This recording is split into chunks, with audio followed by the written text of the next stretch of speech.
It's time for your weekly roundup of all the latest car, motorsport and sim racing news right here on Is It Fast?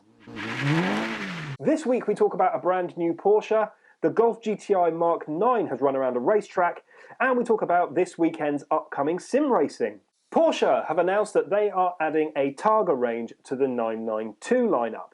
That's right, you can now have a Porsche where the roof kind of comes off and kind of doesn't, but it invokes memories of those beautiful models from the mid-60s. The new Targa is heavier, slower, and more expensive than the 9924 and 4S, either with or without a roof, but who cares? It is one of the prettiest Porsches ever, in my humble opinion, and it looks fantastic when you're doing those slow speeds, showing off that your accountancy business is doing really, really well. Good news for Golf GTI fans this week, as Volkswagen released video of the new Mark 9 GTI being put through its paces. The new GTI is absolutely no secret, and I could talk about prices, weight, whatever. The reality is, let's just sit back and watch a small snippet of one of the best hot hatches ever created doing its thing. If you want a small two-seater, stylish, mid-engine sports car, it's very hard for us at Is It Fast not to recommend the Alpine A110.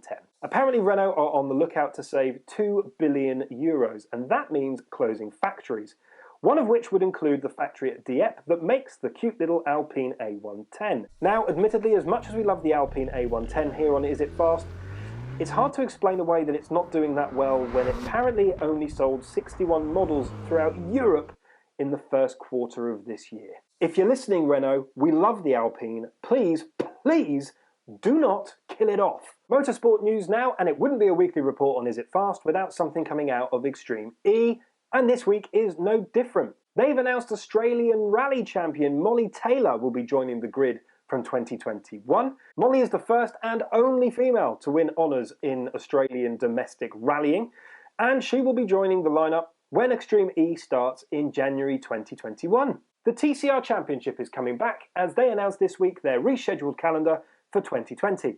Racing will commence at Alton Park on July the 18th and then will continue at Silverstone in September. Unfortunately, Thruxton and Snetterton have been dropped, but at least we'll be able to get some TCR action in the not too distant future. Before we tell you where you can catch all the best sim racing this weekend, just a little nod to last weekend's Formula E Championship that took place on the virtual streets of Hong Kong. It was a humdinger. It was quite a chaotic race, but Wehrlein managed to see his way through to claim victory on the virtual streets of Hong Kong. That puts him in overall lead for the championship. On to sim racing now, and where can you watch all the best sim racing across the weekend? Formula E will be hoping to pick up where it left off as round 5 of their stay-at-home challenge kicks off on Saturday the 23rd.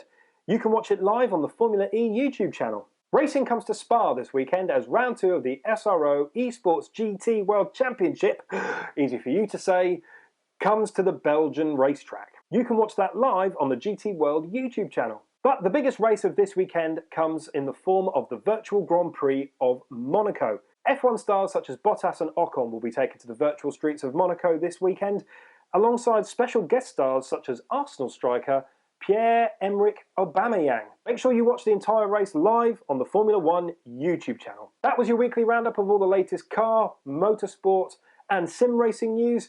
Remember to follow Is It Fast on your social media platform of choice to keep up with all the latest news, in-depth car reviews and the odd interview.